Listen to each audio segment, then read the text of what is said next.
Welcome. Good morning, good afternoon. What time is it? 11:40. This is the fifth session of a lecture series, seminar series that we've titled The Ambivalence of Design. My name is Brendan Carlin. The event is co-organized as a series of workshops and the seminar series by myself, James Kwang Ho Chung. We're both part of Diploma 19 at the AA. Jun Sung and Jaewon Yi at Yonsei University in Seoul. And the entire series of events is funded by the British Council. We're very excited today to welcome Federico Campagna. He's an Italian philosopher and writer based in London. He's a Frances A Yates Fellow at the Warburg Institute and a Critical Fellow at the Royal Academy of Arts. He's written three books and working on a fourth, Prophetic Culture, Technic and Magic, The Last Night, and currently working on a book on syncretism and Mediterranean cosmology, which we're really excited to read. He holds a PhD from the Royal Academy of Art, where he completed a thesis on the metaphysics and metaethics of gaming design, which I'm excited also to get my hands on at some point. He has an MA from Goldsmiths University, an MSc and BSc from Bocconi University in Milan. And he works as the director of rights at the radical publisher Verso. And he also has a wonderful podcast titled Overmorrow's Library. Yeah. Just to say a few quick things about Federico, I think his philosophy for me represents the most important and urgent kind of work. And I think it's pivotal for architects working today. I would say that he sort of reaches into, at the deepest levels, the causes of our current crises and kind of maps out the infrastructure of our trap in a downward spiral that is really destroying the earth somehow now. But Federico is also always busy pointing to, designing, and indeed kind of constructing ways out of the trap. Actually, I think a few months ago, he showed me a book that he said was maybe one of the first novels written. And if I remember correctly, a Middle Eastern philosopher had written a book that was really teaching others how to become philosophers in a sense. Yeah. And I think in that idea captures what I think is so powerful about his books. They start to teach others how they, in a sense, might become whole in themselves and become their own world builders. And I think they do that not only through a kind of precise, methodical and very architectural form. They do this kind of works in a very precise way, in a very architectural way. And I think it also doesn't hurt that he uses many architectural examples to point out to us as architects, to begin doing that directly through our own medium as well. So we're very much looking forward to the talk today, Federico, and thank you so much for coming. Yeah. Thank you. Oh. Hello. Yeah. Thank you for the introduction. Thank you for inviting me. Thank you for being here. So today we'll talk about metaphysics and architecture, which is a strange combination, but I would like to get to this strange combination from another combination. And it's a combination between two things that are, well, one is more ethereal than metaphysics. And we'll get to what metaphysics is, by the way. Yeah? It's a branch of philosophy that deals with the structure of reality. And so, I would like to start with another combination of two things, one more ethereal than metaphysics and one more concrete than architecture. And it's a combination between music and war. Now, as you know, war and music have been together for a long time. Noise has always played a big part in warfare. The war cry that scares your enemies, the clangor of metal against metal. You see it also in Roman warfare. We see also ancient examples, the trumpets that brought down the walls of Jericho. In ancient Greece, before a battle, especially in the Peloponnesian War, which is the war between Athens and Sparta, the Athenians would sing a song called Paean before the battle. When Plato tries to reconstruct his ideal city, is concerned about bringing into the city, the Republic, which is an image of the soul, certain rhythms and certain songs, because they are perfect for war. They bring that warlike spirit. Now, war and sound have been together, war and music have been together also in recent and contemporary time, in modern times. You know, the sound of trumpets is used typically in cavalry charges to sound the charge. Is used to give orders. A certain sound corresponds with a certain movement. If you look at a film like Barry Lyndon, set in the 18th century, you see that the noise of drums is used exactly to help that particular type of warfare, tight formations in a line proceeding regularly. And today, it's a bit different. Sound, mostly music and war are not together anymore. There is talks of sonic warfare, which is a different thing. So waves of sound that are used to scare, but mostly to kill or disable the enemy or to destroy obstacles. But you find music only in those kind of unpleasant videos of American soldiers going on killing sprees in their Hummer vehicles, you know, listening to heavy metal. So this is no longer the kind of relationship that it was before. And the decline of this relationship started in the First World War. In World War I. And that's where I would like to start looking at the relationship between sound and music and war, because there is an old intuition, which is that you can understand the essence of an instrument the moment when you see it broken. This is how Heidegger, for example, talks about how to understand the essence of a hammer, famously. You understand what it actually is the moment it no longer works. So let's look at the moment when the relationship between music and warfare breaks in World War I. And this will take us to the relationship between metaphysics and architecture. Now, World War I is maybe a misnomer because it wasn't properly a world war. It was mostly a European war with other parts of the world involved. And it really stood out at the time, 1914, 1918, because it was the bloodiest war the world had ever seen to that point. You had battles that lasted not for hours or for days, but for months. The usual casualty rate of a battle was in the hundreds of thousands. The total casualty number after 4 years of war was 40 million, of which 20 million dead. So the bloodiest war we had ever seen to that point. They called it the Great War. And they imagined there wouldn't be another one, of course, which there was 20 years later. What's particularly interesting about World War I, however, is not just that it was especially bloody, but it was especially senseless. It was a senseless massacre. Every war is a senseless massacre, of course, but some more than others. The First World War started for reasons that were entirely forgotten by the end of it. The sacrifice of 40 million people was entirely mismatched by the reason why it started. The senselessness of it also has to do with the way in which it was fought.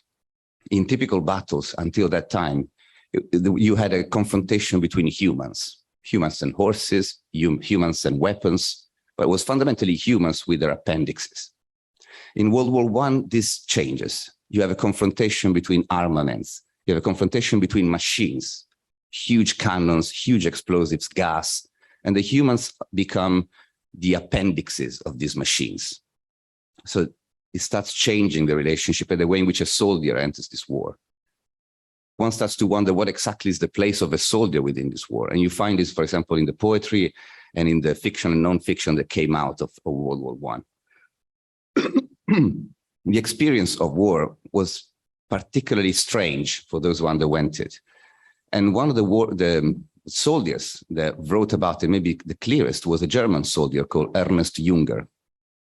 Very interesting character that ended up passing through radical conservatism all the way to anarchism in his old age and died in 1998 at 103 years old. When he came out of World War I, he wrote a book called Storm of Steel, which gives an idea of the experience and describes the experience of World War I as a combination of, he says, lightness and horror, exhilaration and terror. And he talks about the feeling of demoniacal lightness. So it is a situation that at the same time is incredibly horrific, but also because of its absurdity, is comical. Now, in all this, in this war, which was the bloodiest, the most destructive the world had ever seen, in which armaments completely mismatched humans, and in which also the movements and the operation on the field were incomprehensible to those who were in the trenches, in the same way that in a factory at the time, like a Charlie Chaplin factory, the workers would not understand what was the productive line and what they were actually making. In all this, you had thousands of bagpipe players. There were thousands of bagpipe players, the last ones, the last musicians really to be employed in a war. Most of them, actually almost all of them, coming from Canada for various historical reasons. When Scotland lost against England, many Scottish people went to Canada and they started this tradition of bagpipe playing. And so they were called back into the trenches. About 1,000 of them died. So 1,000 of them died mostly in the Battle of Ypres, which is a battle famous because its name gave the name to a gas, Yprine. Of course, with a bagpipe, you cannot wear a mask. 1,000 of them died in that battle. Now, you can imagine that in a situation in which everything is exploding, the sound of bagpipes is entirely nonsensical. Okay, in a war that is already extreme for its nonsensicality, you have this element of added nonsensicality. But to be more precise, it is absurd. And the word absurd has to do with music and war, and with music in particular. Comes from the Latin absurdus, which means out of tune. Surdus, in Italian, we still say sordo, to say deaf. So there was a mismatch of the tuning in a way between the explosions and this weird sound of bagpipes that had nothing to do with anything. Now, and this absurdity, I think, is the element that we have to keep in mind to move to explore the relationship between metaphysics and architecture. Now, I would like to stress this kind of almost surreal feeling, okay? And I invite you to really imagine the situation. I mean, those of you who might have studied the First World War more, maybe have a clearer imagination. Those of you who don't imagine a situation in which you are in a lunar landscape, everything is exploded and everything is exploding all the time. And you have absolutely no idea what's going on, but also you have no idea whether you're going to live or die in the next second. And all of this for reasons that are beyond your understanding and acceptance. And in this situation, while everything is exploding, you listen to this. And I'll play you for 2 minutes. This is one of the pieces that was played famously, Highland Laddie, like All the Bonnets Are Over the Border. It was played also in D-Day by a guy. There were no drums at the time, only bagpipes.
Okay, so of this, you would only hear fragments. You wouldn't hear the actual music all the time. And of course, you can see that this is an absurd way to go about doing a philosophy lecture, playing bagpipes at the beginning. It's an absurd way of going about doing warfare in that kind of situation. It doesn't make any sense. Now, let's remain on this absurdities and this nonsensicality. We said that Ernest Junger called it a demoniacal lightness, a combination of terror and comedy, in a sense. Now, Junger was trying to find words, so he used all these different combinations, because in German there wasn't a particular word to term it, and also in English there isn't, this weird combination of opposites, but there is in Greek, and it's a well-known word to philosophers, because Aristotle, when describing where philosophy comes from, uses that word, says thauma. Thauma is a word that means horror and awe, amazement and terror simultaneously, two completely opposite feelings colliding. Thauma is a feeling that you can have sometimes in an epiphanies, when you have this sublime feeling. The Romantics in the 19th century were talking about this sublime, amazing feeling. Aristotle wasn't talking about a sublime, amazing feeling. He was talking about an everyday feeling. And it's an everyday feeling that you have any time, whenever you want, very domestically. It's the feeling that you have when you consider reality through a particular angle, when you look at it metaphysically, which means when you look at this room and you realize the fragility and the absurdity of this situation, of the fact that you are here, or the fact that you exist in this reality. When you're confronted with that, thauma emerges, a demoniacal lightness. And this is the origin of metaphysics and of philosophy. Why is it fragile and absurd, the experience of being in this room? Well, it's easy to understand if we deconstruct the experience. What we are perceiving around ourselves is a fraction of what is happening, which is filtered by our senses. We are capable of sensing and perceiving only that amount which is heavily filtered by our sensorial apparatus. Of this fragment, and everything else is left out, of course. So only what we can perceive with our senses. Of this fragment, then we systematize in our brain only a fragment of it, which is filtered by the way in which our cognitive apparatus is structured. And that becomes a fragment of a fragment.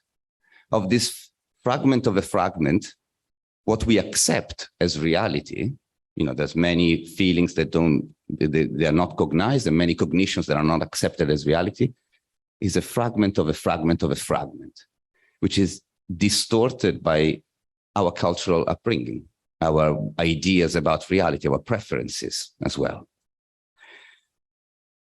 So what you are accepting in this moment as the reality of this room is such a minuscule fragment that its relationship with what is actually happening is minimal. The possibility that it coincides with what is happening here is mathematically none. But also in the abstract, when we try to think abstractly about things, we are capable of thinking only to the limits of our cognition. And once again, the possibility that the limits of our cognition match with the true structure of reality is infinitesimal, i.e. mathematically is none. So what we have here is an incredibly distorted microscopic fraction of reality that counts for us as reality, and we know it, that it is not what is there. On top of that, we are also unable to demonstrate that this microscopic fragment to which we cling on to is actually there, as in that it is happening anywhere outside of our mind. This is an old philosophical problem, impossible to resolve. It is impossible to prove the existence of external reality. We need a leap of faith. We need to believe that this is not a dream. And it's an entirely gratuitous leap of faith. We cannot found it on anything. Now, in all this situation, the only thing that we know for certain is that we are aware, that we are experiencing this, that we are a point of awareness, and we are experiencing this of which we have no demonstrable proof that it exists outside of our mind, that it coincides with how we perceive it. So we have only knowledge of our awareness because we are our awareness. And we have only knowledge of the fact that this dream, whatever its status, constantly changes, constantly disintegrates, and it seems to be geared towards death infinitely. And we suffer this. And that's it. We don't really have demonstrable experience of anything else. All the rest is a leap of faith. Now, you can see that this situation of incredible fragility, impermanence, and clear movement towards disintegration and death, and an experience of suffering, leads you to a thauma, leads you to a situation in which you are amazed at the fact of being alive, you're amazed at this spectacle, you're terrified by its kind of like lightning speed towards disintegration and by the pain that brings in its course. And in fact, there have been many reactions to this understanding, not only in philosophy. You had it also in ancient mythology. When ancient mythology describes the origin of the world, where it comes from, the world, they say that the world begins in chaos.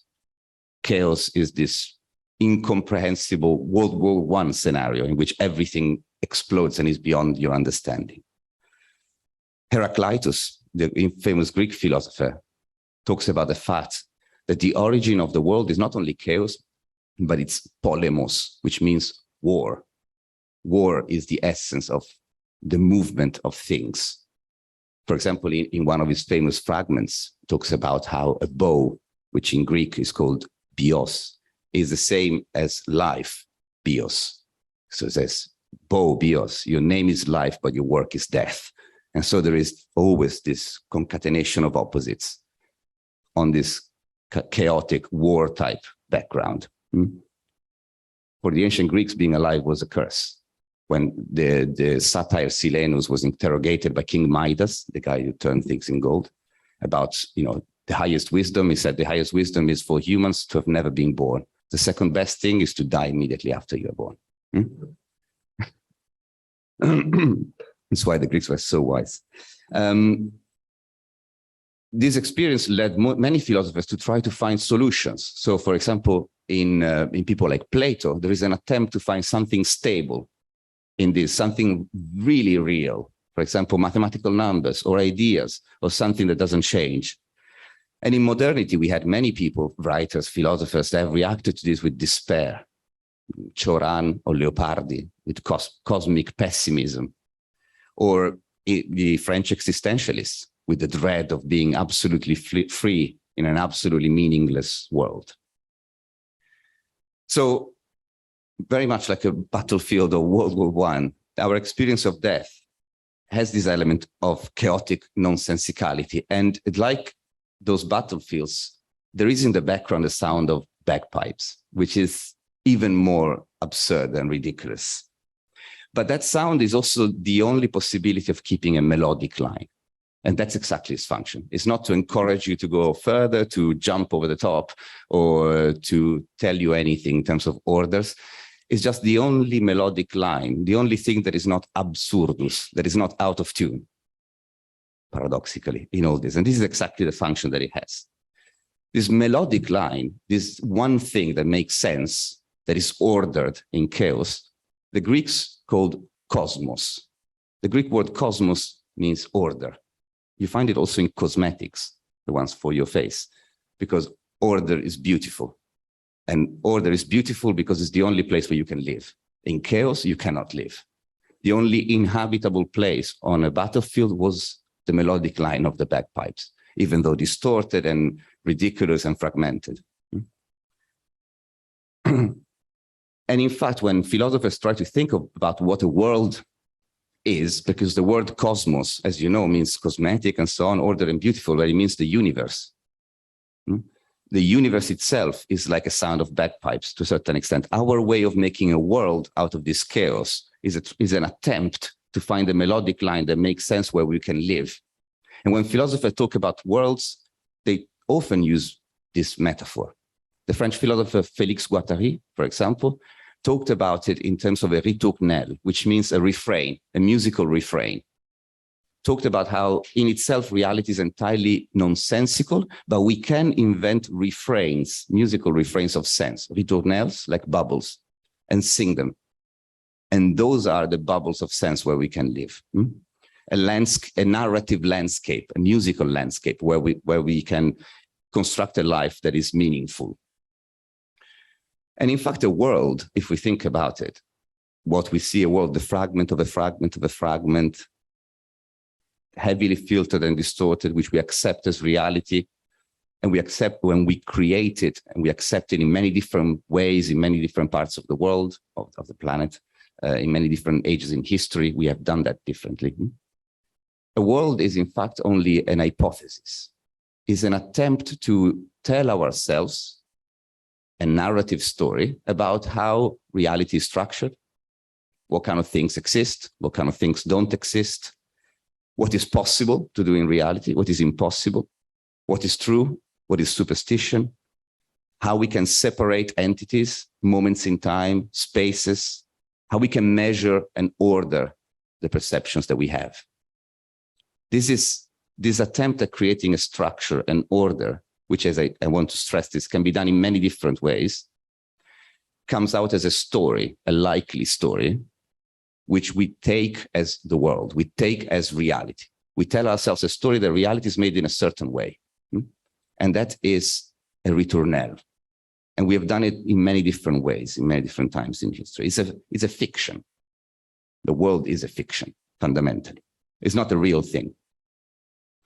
And it's not any more effective at taming chaos in itself, at interrupting the war as the sound of bagpipes in World War I. But we have a special power towards it that the soldiers did not have. We have a particular way of relating to this music, which we call world, that extends its power. It's believing it. If we believe it, if we take it to be real, we make this crazy melodic line that doesn't make any sense and is completely unfounded. We make it a thing. We make it a world. We accept it. We can inhabit it. We can suspend chaos temporarily. And of course, like the bagpipers, it can be shot anytime. Okay? A world can be destroyed at any moment, can fall into chaos and so on, thousands of times. And it has happened thousands of times. Many worlds have ended. Now, who are these cosmogonic bagpipers? These people that sing this particular story of the world. It's us, but not us generally. Every single person invents hypotheses about how the world is structured and takes them as reality. Like every single soldier can sing to himself some sort of song from back home. But there are specialized bagpipe players, and they are cultural producers, so-called cultural producers. Cultural producers are the people that are specialized in this function of creating a narrative about reality that can be inhabited as a world by the people that enter it. If you think about it, any cultural product of any kind, architecture included, music, poetry, philosophy, narratives of all types, implies its own metaphysics. We will look at it in a moment, looking at ancient architecture. Every cultural production, in the same way that it implies its own politics and implies its own social relations, its assumptions about things, implies its own story of the world, technically implies its own metaphysics, implies ideas about how reality is structured, implies ideas about what's real, what's not real, what kind of entities inhabit reality, what's true, what's false, what's possible and impossible in particular, and what kind of measures we can apply to this world. Now, architects, I think sometimes might have the tendency to see themselves as closer to engineering than to musicians and poets. But in fact, in their cultural artifacts, i.e. spaces, okay, they do the same as every other cultural producers. They produce cultural artifacts that imply all these ideas. And every time you create a building that has even supposedly only a function, there is always implied within that your idea of that function what kind of entities populate reality. It's implied because the function serves the kind of entities populate them and the particular distribution of agency to them. The forces of reality that you have to deal with, the stakeholders, shareholders, whatever you want to call, but also the environmental factors.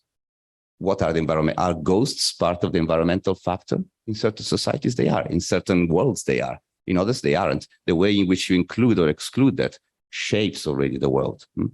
What's possible and impossible? What is the teleology of life? What is life for? Life is a comet towards nothingness, of course. But in the story of the world that we create, we add a sense and a meaning to life. The function is connected with the implicit idea of what is the teleology of life. How time moves. What is the time frame of things? Think of ancient Egyptian architecture. Think of kind of Costa del Sol architecture. Very different ideas of temporalities. So, and I invite you to do this exercise maybe for what you are designing as well. For buildings that you know, buildings that you've been designing yourselves, try to understand and ask yourself what are the implicit things that are included. Now, these particular ideas that you see in contemporary architecture, especially, are interestingly homogeneous. So different moments in time tend to have different homogeneous metaphysical implications to the cultural products of that time. There seems to be a consensus. That social consensus is a socially constructed world. And in this part of the world, I mean physically located in London, but it's a part of the world that is massively distributed. It's a westernized modern world that you find in Seoul, as you find in London, as you find in Tokyo and Sao Paulo, Brazil. It's that particular idea about the structure of reality, typical of this worldview, has been active for quite a while. So long that we have almost forgotten that it's a fiction. We have almost forgotten that it's an hypothesis, that it's not the truth. It is a useful, necessary hypothesis like any other, but it's one hypothesis. It doesn't have anything special. Only recently we are starting to understand that it is an hypothesis and it starts to falter. If you consider, for example, the implication of the digital and the metaverse in our understanding of what is the material status of reality, we start to question what we used to believe was the natural state of things. If you look at transgender and queer sensibilities, we start to question the idea of natural identities, what we thought was not a fiction, but actually the natural way of things. Ecological thought makes us question what is the natural distribution of agency in the world. There are no longer people and animals, but human and non-human people. And this is a metaphysical questioning. But situations also in politics that make us wonder whether there is such a thing as post-truth, makes us question what is the status of facts. We used to believe that it's easy to understand what the world truly is, facts, not fictions, but facts. Do they exist? And we're starting to question that as well. So we are in a moment in which the melodic line that we have used in many parts of the world for quite a while is starting to change, to shift, and to sink, like many others have sunk before. And in this particular moment, I think it's important for cultural producers, the cosmogonic bagpipers, to remain aware of the function of what they are doing. Why? Well, for two main reasons. And the first is political. If we want to intervene politically in a society, we are intervening in the range of the possible, right? Politics is the art of the possible, not of the impossible. Certain things are possible, certain things are impossible. The definition of what is possible and impossible depends on your definition of what is the world. Of course, what we have witnessed in the last few decades is that the definition of what is possible or impossible was so rigid that for many things, there is no alternative. And there truly isn't. There isn't any alternative because it is implicit in that metaphysical idea that that is the range and certain proposals are superstitions, they're absurd. to modify the range of the possible, to modify the range of the possible politics, we have to modify the metaphysical architecture that sustains it. So at the basis of radical political interventions, it's necessary to have radical metaphysical interventions. And the second reason why cultural producers, I think, should remain aware of the importance of their work in terms of modifying world structures, it has to do with the way in which world structures are propagated. So I was saying, like, I was using the metaphors of the bagpipe, but that's a misleading metaphor. Somebody plays, everybody hears. But how does it work in the world? So I come up with an idea. The world is structured this way. How do I broadcast it? How does it happen that ideas about reality change over time? How did they change? Political structures change in some ways, economic factors, revolutions, but metaphysical structures, they tend to change when they are inscribed in cultural productions, not when cultural productions write a manifesto. Let me tell you about my idea of reality, believe it or else. But when they are implied, you produce cultural products, artifacts that imply a certain different idea of reality, that come already from that reality, that are constructed as if already the world was understood in a different way. Think of the passage between, in Europe, theocratic medieval mentalities based on God's plan and scientific modern mentalities, based on a different idea of the orders of nature. Most of the scientists profess themselves as Christians, but in their cultural work, they assumed already a position that was beyond the idea of Christianity. So in cultural productions, you already imply the different world, and through that you propagate it, because people inhabit cultural works, especially spaces, so especially architectural spaces. Now, the question, of course, is how do we do it? How do we imply things within?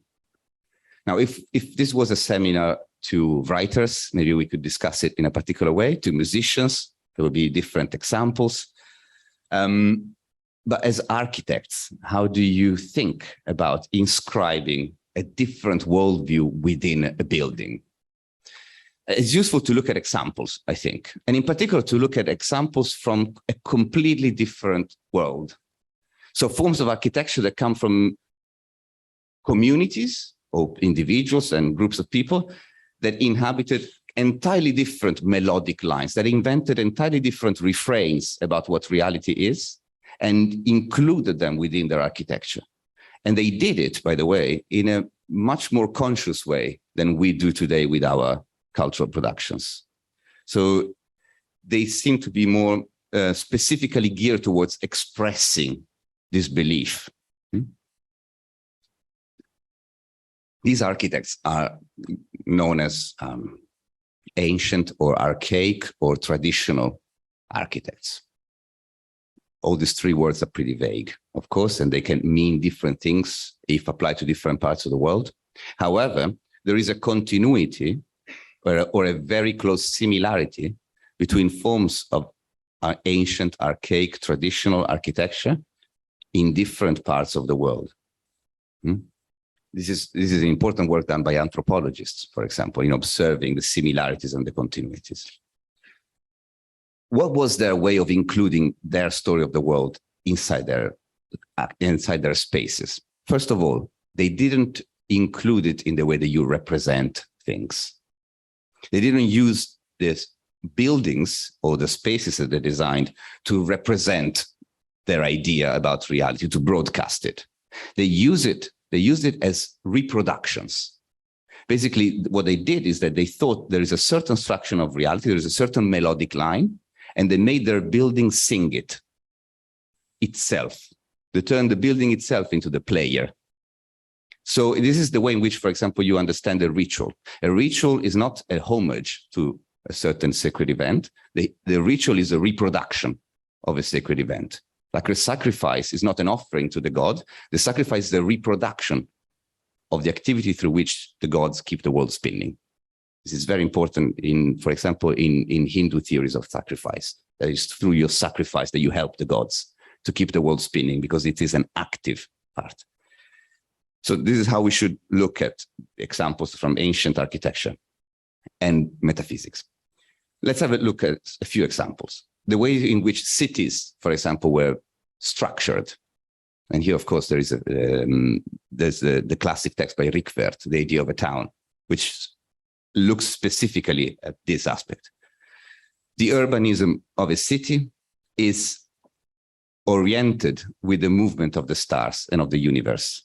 The astronomical observations suggested that the certain movement is what keeps the world spinning. That movement provides the measures which we adopt in order to make sense of the world. We count days according to the sun and the moon. And this gives us a livable time frame. We count the passage of the seasons and the passage of the constellations.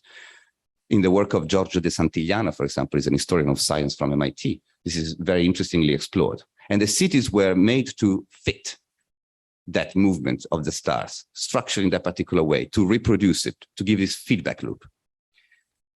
The city was also sometimes built in the shape of the Garden of Eden, 4 rivers crossing, especially in the Semitic areas, so in the Middle East. The idea is almost a post-structuralist idea. If you create constraints that are typical of the Garden of Eden, you then socially modify the behaviors that happen within. Now, in the same way that if you create certain buildings, you modify the behaviors. So replicating the shape of the Garden of Eden, of paradise, was one part of the plan. Roman encampments also included that form.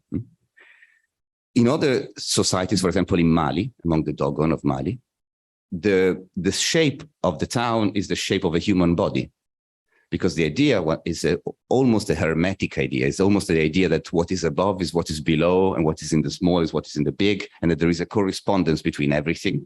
And so shaping the town itself in the shape of a human body entered a certain narration, which saw the human figure as the measure of all things, almost, which is a sentence we usually associate with the Greeks, but actually we find in Dogon mentality in Mali. We see the same in funerary architecture. First of all, the very idea of a tomb is not an obvious idea. It's not obvious that you have to create, I mean, maybe for hygienic reason, you want to put somebody away, but the idea that you create a tomb implies, once again, implies a particular metaphysical understanding of how reality is structured. Time is that thing which does not end at death, but seeps into eternity or into an ulterior time. The visible is not what exhausts reality, but the invisible continues it. A person is simultaneously alive on different levels, and you have to cater for their movement beyond the visible life into the invisible life. And different types of tombs, you see, activate different forms of metaphysics. For example, Islamic burials are typically, you would be shrouded in a blanket and put naked into the ground, fundamentally, with nothing else. Ancient Egyptian architecture is very different. Ancient Egyptian funerary architecture creates tombs as intergalactic starships, literally, replete with inside the painting of the instructions of where you go, on which star you turn, what you do after you reach that place, and so on and so forth. And you see the space makes sense on the basis of its implicit architecture, and it communicates and it activates a certain idea of the world. In Egyptian temples, also funerary temples, there is also one architectural element that I think is very good at understanding how architectural items communicate, imply, and reinforce metaphysical beliefs. When you enter a funerary temple, an ancient Egyptian funerary temple, there is the door, obviously. And then on the side, there is a thing called, in German, Scheintür. It's called Scheintür because many of the archaeologists that were discovering those remains in the 19th and 20th century were German. Scheintür means false door. The false door, at the beginning, they thought is a false door to trick the thieves. But actually, the false door is very small. And it was later understood in the descriptions that it's a door that allows the spirits to pass in and out of the building.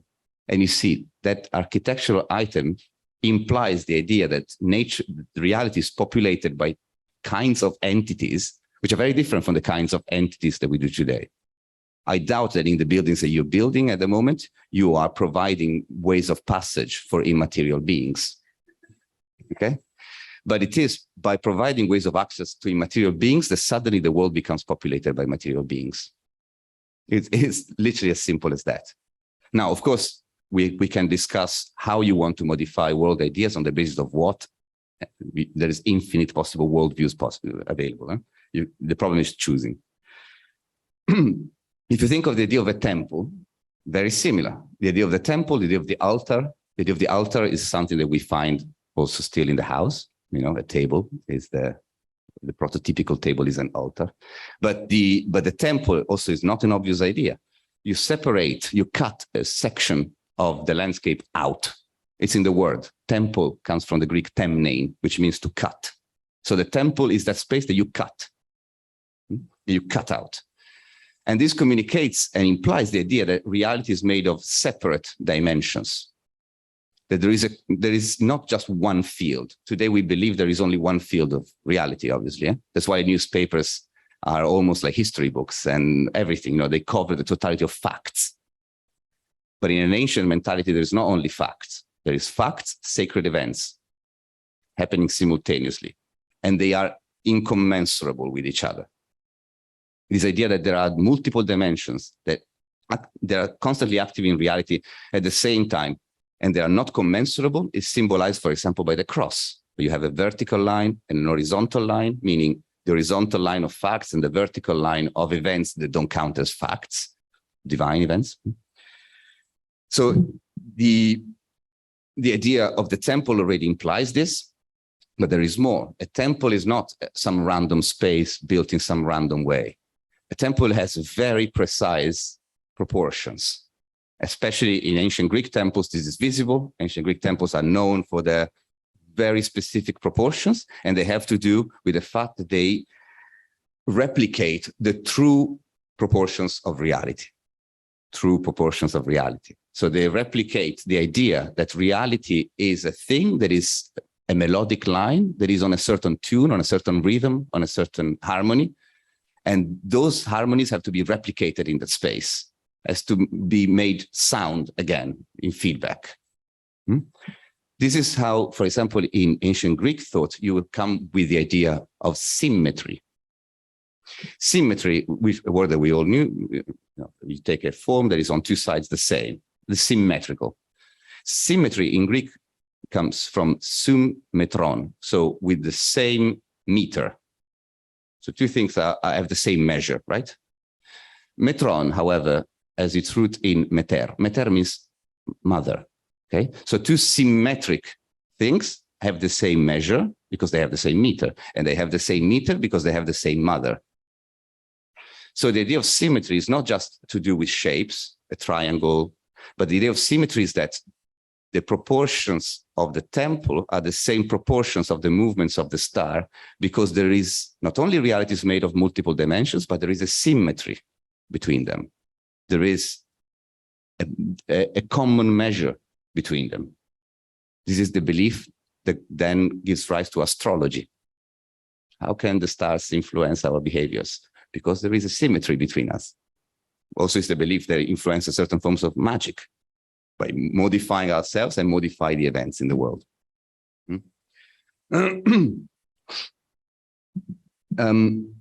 You find a similar thing in Eastern forms of sacred architecture, in particular for those of you who are more familiar with Buddhist sacred architecture and Hindu sacred architecture, the way in which the shape of a temple represents the shape of a mandala. A mandala is a visual representation, let's say, of a mental progression, okay? It's a visual representation of the structure of the universe, which, however, is understood fundamentally as a structure of a mental process that is developed to a fuller realization of your own condition within reality and the condition of reality. The temple replicates the structure of the mandala, and by moving inside the temple, you replicate, at least potentially, of course, the movement across your own stages of consciousness all the way to a fuller understanding of reality. There is, once again, a symmetry between a mental reality and a physical reality. different idea, but similar concept. You see this implication of metaphysics in architecture if you look at the shape of certain sacred buildings in Europe and in South America. If you look at the shape of Catholic churches, typically, they have the shape of a cross. It's a massive cross. Okay, it's usually, the Catholic ones usually have one long side and one shorter side. That shape of the cross is invisible, especially when it was built in the Middle Ages or the Renaissance. It was invisible to anyone. Who was supposed to see that cross? What's the point? Well, there was a viewer, and it's the same viewer of the cross, which is the viewer of the spectacle of a liturgy. When you do a sacred representation in a church, the procession and so on, who's looking at that spectacle? I say spectacle because, for example, in Europe, theater, after the ancient Greeks and the Romans died out for hundreds and hundreds and hundreds of years, resurfaced in the Middle Ages as sacred theater. So what we have today, Shakespeare included, comes from sacred theater performed in churches, just outside of churches. But it was a theater without spectators, except one, God. It is God that looks down and sees the shape of his home in the shape of the church. It is God that looks at the liturgy and enjoys the spectacle and takes part to it. Once again, it's an idea that the entities, the shareholders, you see, of the stakeholders of that are participating to your architectural project are entirely different from the ones that we usually cater for today. The Nazca lines are a very similar idea. That's why I was mentioning South America. The same in domestic architecture. Domestic architecture has particular rules. For example, often it's circular in shape. These are things that you find in the work of Mircea Eliade and René Guénon, for example. Circular homes not only are, convenient for, I don't know, whatever ergonomic reason, but they also represent, and this is an interesting aspect of how much they are found from the Lakota Sioux in North America to Mongolian tribes, to Europe, to Africa. They replicate the same shape of the horizon. The horizon is circular, the house is circular. The horizon is the limit of the world, the house is the limit of the world. There is a literal duplication. There's a literal duplication of your ideas about what is the world and your structuring of the house. More specifically, this also has to do with your ideas about not only the horizontality of the house, but the verticality of the house. If you look at a tent, as also if you look at a megaron, so the central room in a Mycenaean building, you see that there is 3 levels. There is the circle, and there is the fire at the center. There is an opening at the top, okay, and the fire is with a pit underneath. There is the underground, there is the ground level, and there is the opening to the above. This is what is known in anthropology as the idea of the axis mundi. The idea that the reality is structured among multiple dimensions, the underworld, the world, and the other world or upper world, and that it is possible to travel across them. And the house is structured, once again, as an intergalactic traveling vessel, okay, that allows you in its own shape to perform that.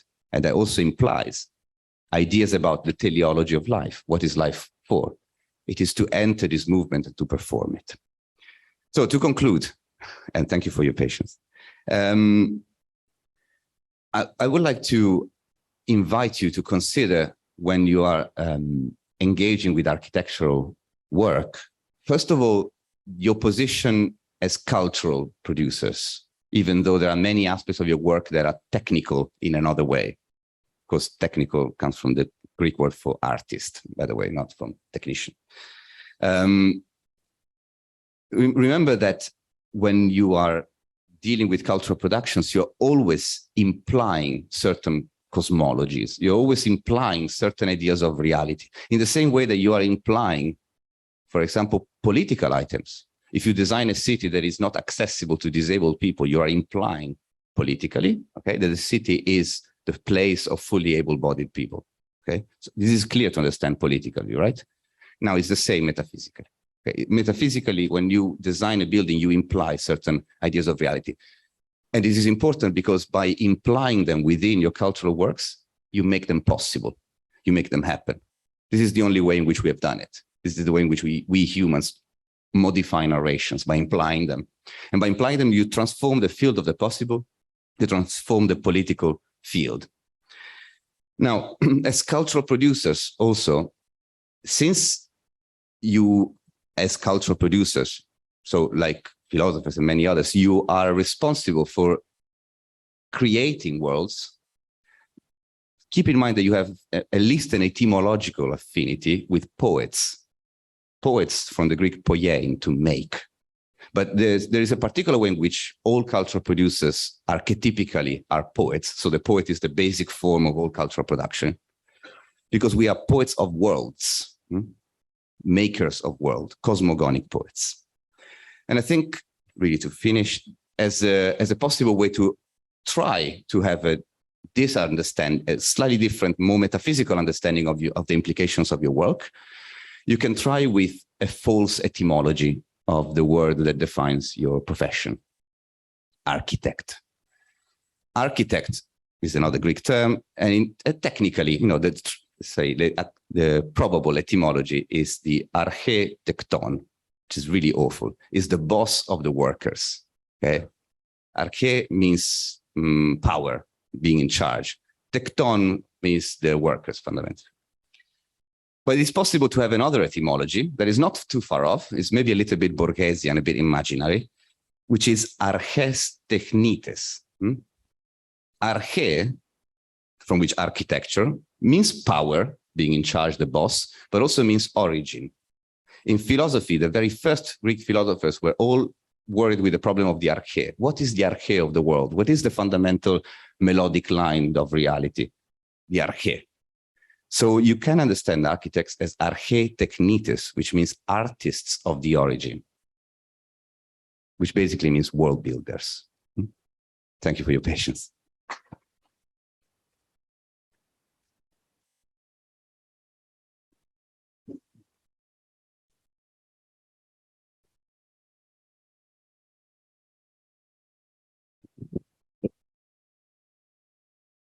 Thanks so much for this really amazing talk. I think one point I wanted to start, I think we'll take a bunch of questions, maybe, however much time considering how much time you have, but from the AA and Yonsei. But one thing I was curious about is this: there's a really interesting, you mentioned this idea of creating realities that we can believe in. And I think, for me, you use some examples in your writing, for instance, Fernando Pessoa. And I couldn't help but think also this idea of reproducing a cosmos, as architects do indiscriminately sometimes, which I think is part of the idea behind the whole series, to become aware of the fact that we are world creators, or we are world reproducers in a sense. We do reproduce a kind of a cosmos in a sense when we work. That this idea, the idea of believing, is a kind of dangerous one, and it can also be a very dangerous one in a sense, to become trapped in a sort of unconscious reproduction of a certain cosmos and not realize that we're also always all cosmos makers. We're always, us as architects and the people that inhabit our anything that we might construct are always cosmos builders, or can be potentially, I guess are, but can somehow become aware of that fact. And I thought, I was just wondering if you have any examples of practices, figures or practices.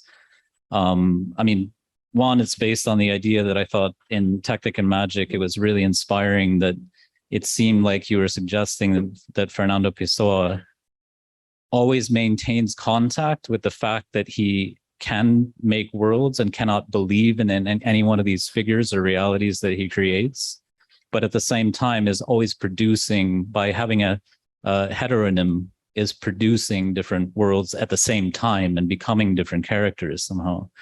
I don't know. I just wonder if you can comment about this. I felt like that example was really amazing, and I think that's somehow for our students maybe something that we want architects to take on, but we also hope that they can convey to, part of the question is, can we as architects convey that power to other people that might be inhabiting the city and buildings in a sense? So. Thanks. Yeah. Well, yeah, belief is a dangerous force, also because it's an inescapable force, an inescapable relationship that we have to have with some fundamentals. We are not unfortunately endowed with a divine faculty of omniscience and knowing everything. And we are unfortunately with some fundamental elements we have to believe. And we have to believe one way or another. We have to take certain things for granted. If you look at, for example, how many scientific discourses are established, science not being the art of belief, but the art of knowledge, at the very beginning, you need to start with some axioms. When Euclid begins the Elements, says a point is a part of space with no dimension. Very weird idea, of course. Two parallel lines never meet. How do you know? Like, have you followed them infinitely? Or a line extends it? These are axioms. So there are things that you cannot demonstrate, but you have to believe, or at least you choose to believe. And on the basis of these elements of belief, you create structures of knowledge. So the relation between knowledge and belief is more complicated than it seems. And I think especially secular societies tend to delude themselves that knowledge can eradicate belief. It's not the case. In the same way that belief, God willing, doesn't eradicate knowledge, even when it tries.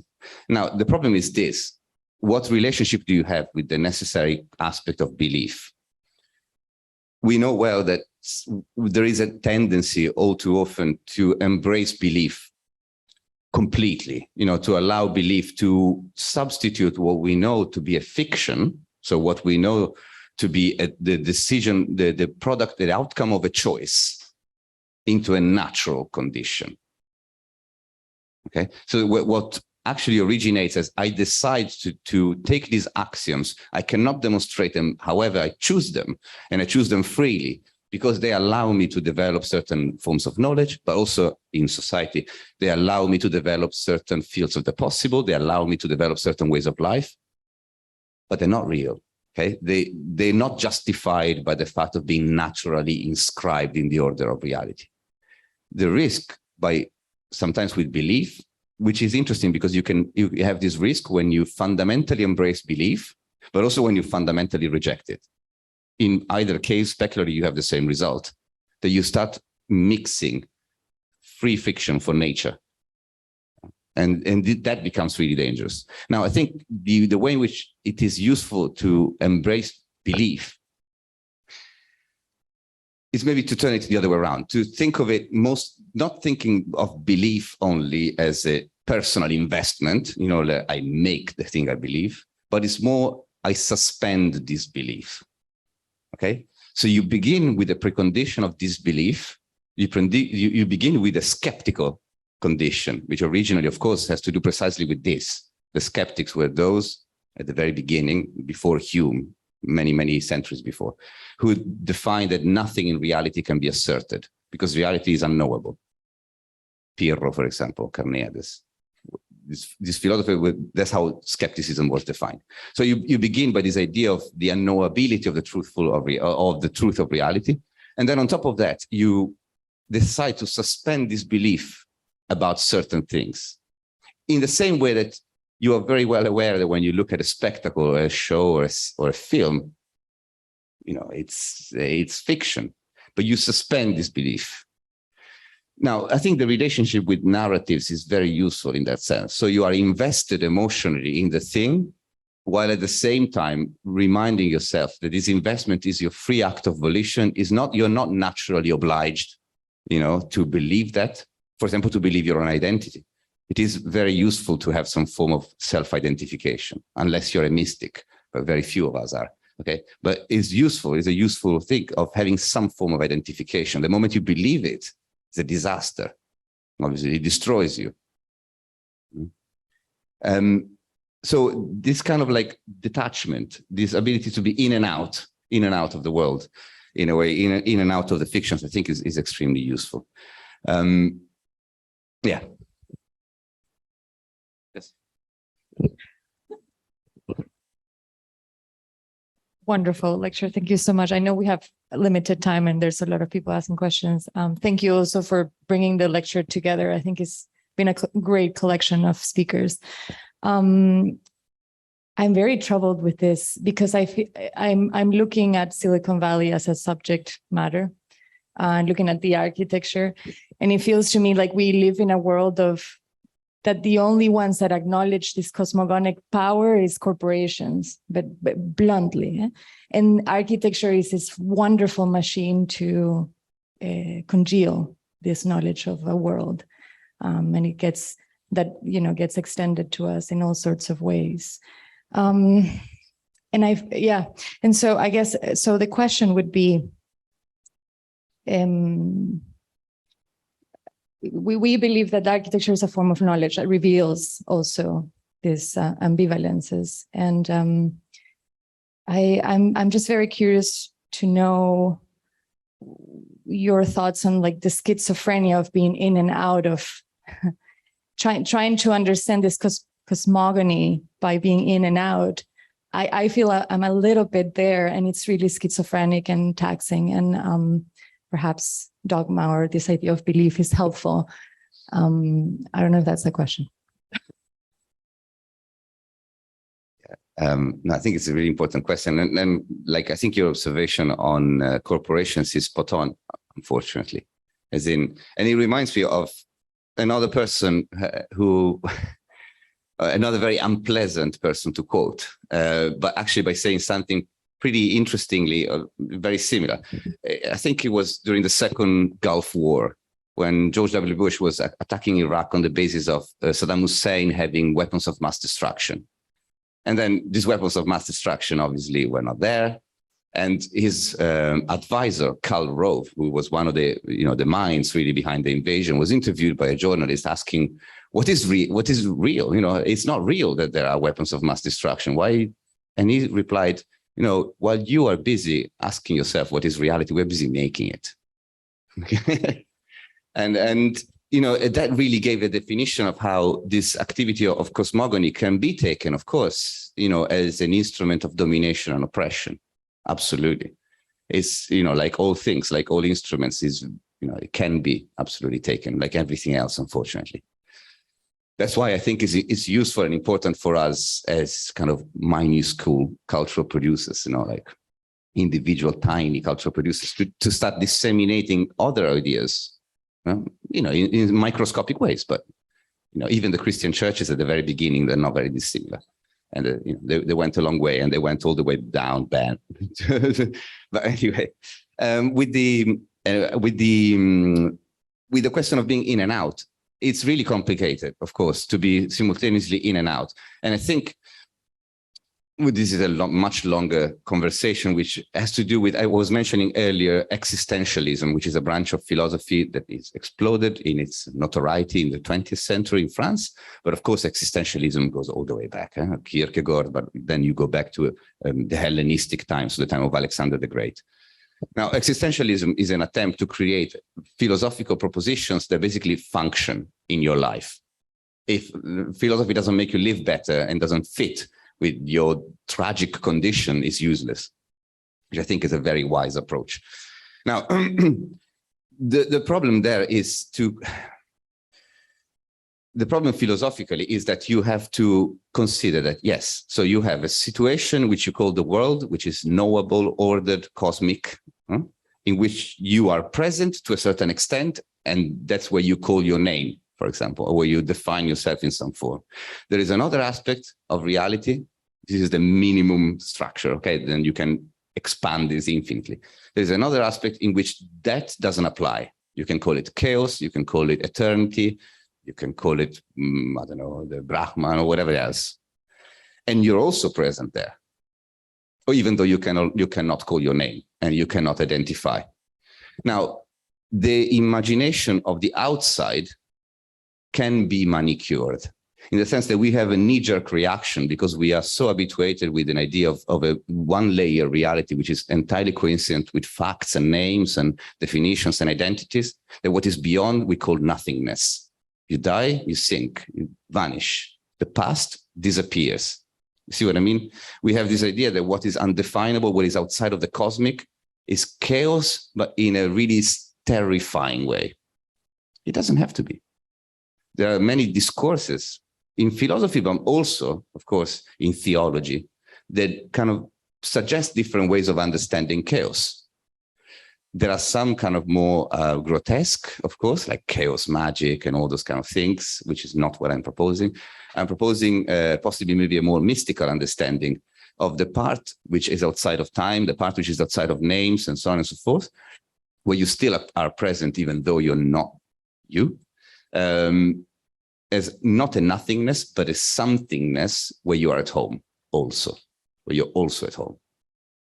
It's a bit a situation when you are a migrant and you have two places and you don't belong fully to either of them. I think maybe in this room, I'm not the only one. Okay. So you have this situation in which you are somehow a stranger to both, but this is not necessarily only a tragic condition also, but not only, also it's a condition of freedom. I think there was a person that.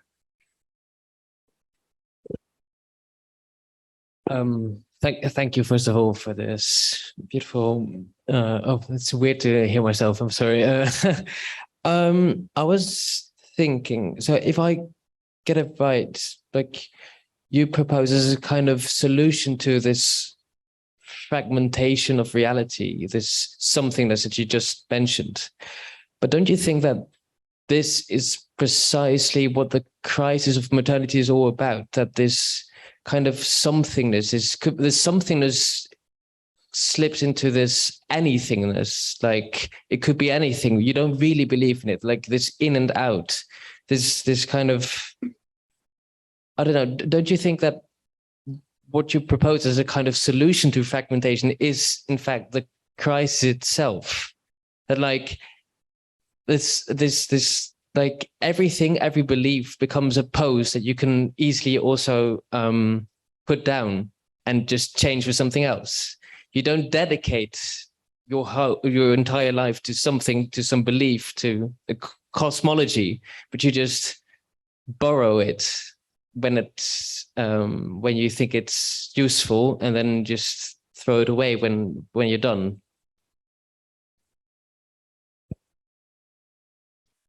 Thanks for the comment, and I think it's true in part. I mean, the crisis of modernity, and when we are mentioning modernity, I think we are referring maybe to the 20th century in particular, okay, with modernism in that kind of way. So challenging the idea that you are a good mother or a good father, a good social character, but then you disintegrate and you fail at all these things, and you're a ruptured subject.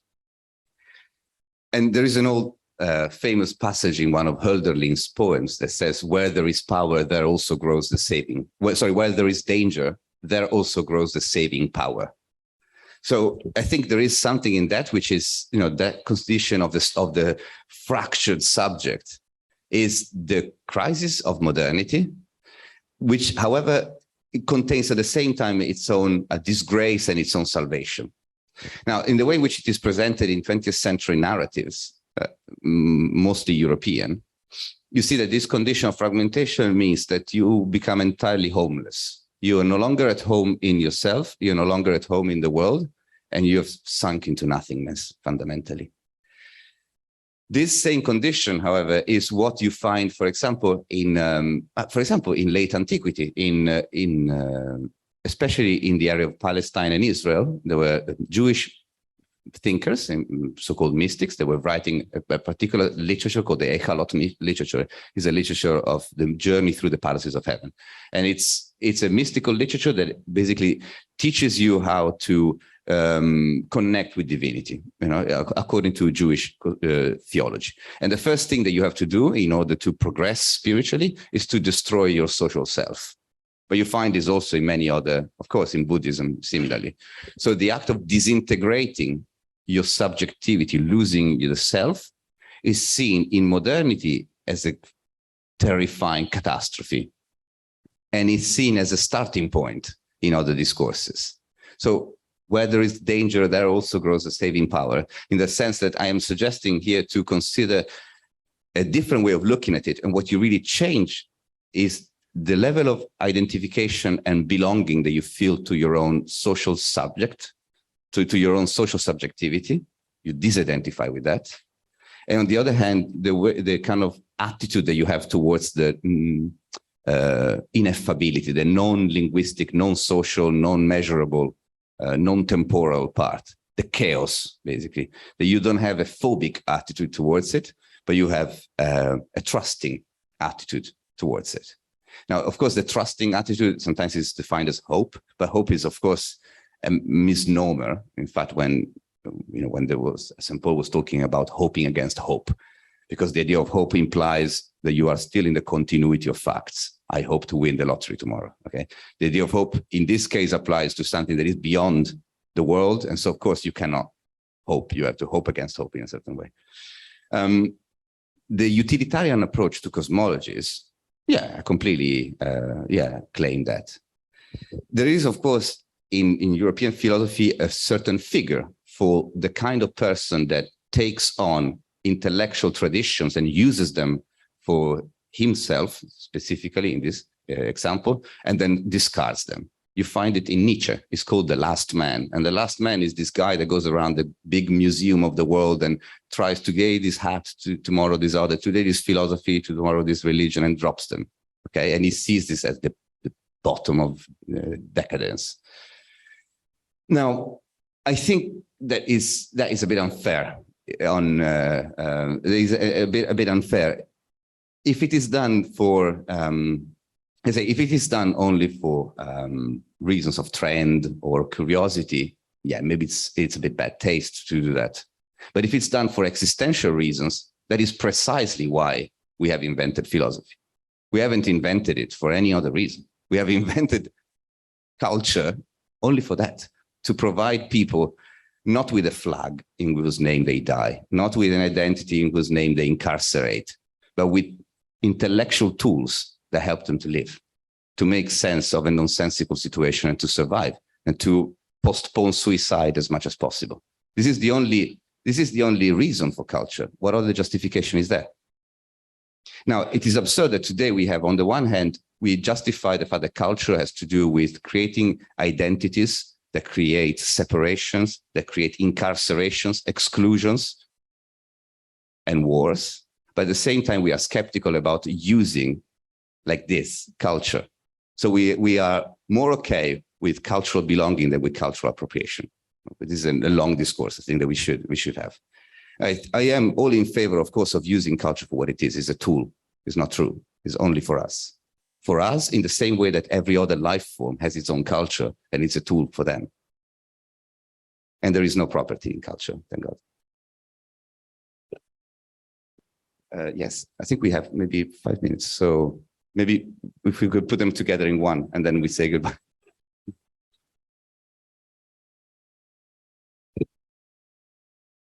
I'll try to be quick. Thank you so much for the talk. In your book, Technic and Magic, you describe magic as a therapeutic path of embracing an alternative reality system. So I do agree with the fact that there's a therapeutical element to it. What I've come across lately is that us as humans and also designers, we operate between knowledge, experience, and inspiration. And in a way, I would like to connect the fact that this idea of the inspiration is similar to the idea of magic.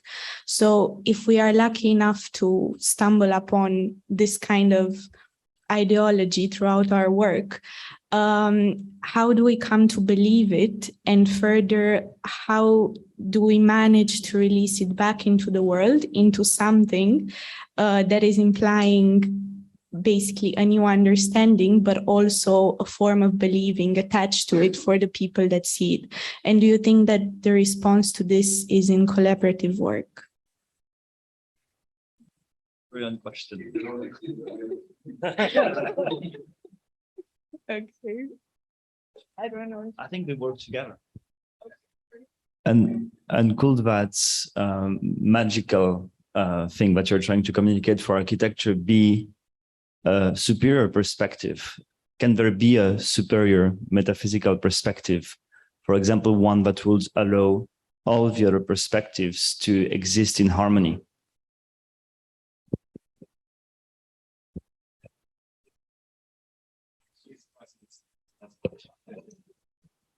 Okay.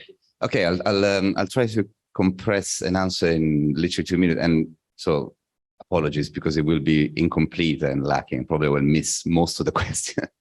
About inspiration, yes, inspiration is another way in which. Sorry, I'm looking more that way. It's okay because I think we have some people. Inspiration is also another term that is used for certain forms of understanding. So you have you can relate cognitively with things in many different forms. You can cognize them by measuring them. You can cognize them by classifying them. You can recognize them by experiencing them. Okay, and you can cognize them by some sort of strange leap that goes beyond the elements of measurement and classification. Okay. This understanding is this particular form of understanding, which is together with all the others, in our particular specific, portfolio of how we understand things, can be called inspiration. It is also another form that is called in other traditions as that form of awareness in which the knower, the known, and knowing, the knower, the known, the subject, the object, and the process coincide. Okay, this is the typical way in which, for example, in Orthodox Christianity, it is suggested that you should have an understanding of God. You cannot have a rational understanding of it. You cannot have an understanding that implies a separation. You cannot have an understanding that implies a movement, but you have to have this three in one. So this is one particular inspiration, is one particular way of looking at that. Interestingly, the word itself implies a cosmology. Because inspiration has to do with breathing. And so there is part of a particular mythological language that visualizes certain aspects of reality and makes sense of them mythologically, so narratively, like anything else, through the figure of the movement of the breath. It's interesting. You can detect almost in anything the precondition, the metaphysical pre-assumptions that holds that particular vision. Now, with the fact of communicating visions of reality, I think the easiest way is simply to give them for granted. In anarchism, which is a political world to which I belong personally, okay, this is known as prefigurative politics. Prefigurative politics means that I don't have to wait until we have a law on gender equality to enforce gender equality in my life. We don't have to wait to have a law that banishes slavery to reject slavery in my life. I can already now do it. Prefigurative means that you do it in advance, as if that particular world is already there. It's a very useful political tool, and especially if you are acting not collectively but individually. The discourse between collectivity and individuality is very important philosophically to discuss. And I think we have a knee-jerk reaction that collective actions are always automatically more legitimate and more authentic and whatever than individual actions. In part because individuality has been destroyed by the 80s and the yuppies, okay? So capitalism had literally, polluted the idea of the individual. And that's a real shame. But if we look at, for example, the work of a very important, I don't know how to define it, revolutionary Christian anarchist like Simone Weil, was a French philosopher of the 20th century. Albert Camus called the only great spirit of our time. She really is one of the most important philosophers of the past 200 years. Okay, and she wrote very much about her distrust of collectivities, because it says individuals can suffer, individuals can have empathic relations, individuals can feel responsible. Collectivities don't suffer. Collectivities have no empathic, collectivities don't exist. Another anarchist called Max Stirner called them spooks. So they are ghosts, like the Italians. It's a spook. It's not a thing. Now, so in that sense, I suggest that moving already prefiguratively at an individual level might be more advisable than moving practically at a collective level. The two things don't, however, exclude each other. Okay, the two things don't exclude each other because every single movement has particular potentials. So the individual movement can achieve certain results that the collective cannot, but the collective movement can achieve certain results that the individual cannot. So to act simultaneously, as Simone Weil did, mystically and revolutionary, but not forgetting that the mystical part is individual. by necessity. And the fact of keeping them all together in one. Yes, there is a technique, so to say, of keeping multiple narrations incompatible between them together in one thing. I wrote actually about that thing in particular in another book, and I call it the grotesque. The grotesque is the way in which you contain many different narrations about many different things, some to do with facts, some to do with ineffability, some to do with one type of measure, some with another, some to do with an idea of the world, some to do with an idea of the other world, and whatever else.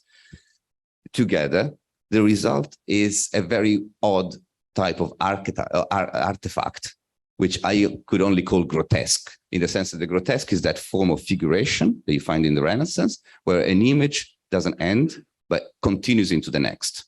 A satyr becomes a pillar, becomes a leaf, becomes a fish, becomes a satyr, becomes a whale, and so on and so forth.